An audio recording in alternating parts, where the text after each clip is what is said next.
There's an idea that I talk about a lot, or I used to talk a lot about with my students, just in terms of physically.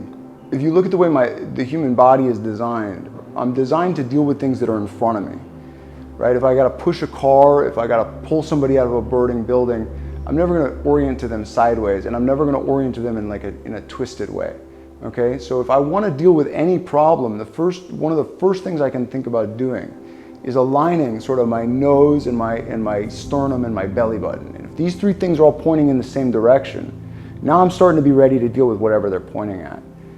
And if you want to take that beyond that, you can sort of start thinking about it as your mind, right? Your mind center, your whatever you want to call it, your third eye, and your heart, and your energy center.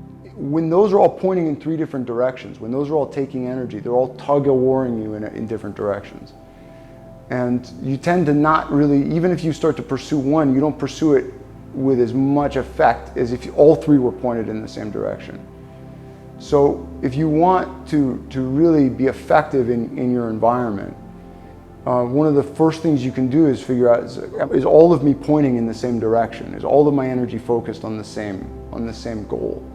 And when you start to do that, when you start bringing your mind, your critical thinking, and you bring your passion and your heart energy, and you bring your physicality to it, when you apply those three facets to the same problem in the same direction, you're going to start making progress.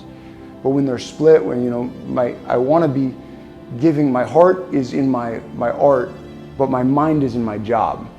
Well, my art's not going to get all the benefit that my mind can bring, all the critical thinking, all of the creativity, all those things. I can have a lot of passion, but if something else is taking my mind, I don't develop here as much, right? So it's like energy is like water and sunlight for plants. It's like whatever you put it into, it's going to grow.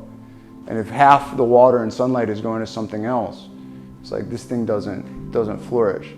And so on a very basic level, when you're on the mat, you recognize these things. Man, my heart's not in this today. I feel emotionally, I feel so drained. I don't have the drive. I don't have the passion to pursue this.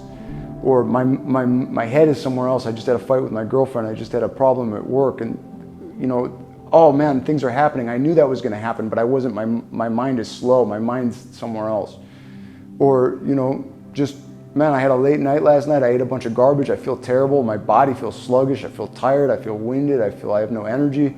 Each of those things, there's a very direct, very immediate feedback for whether those things are sort of aligned in the present moment in what you're trying to do. The mat it just holds a mirror up to you. So like, look at yourself. Your mind isn't here.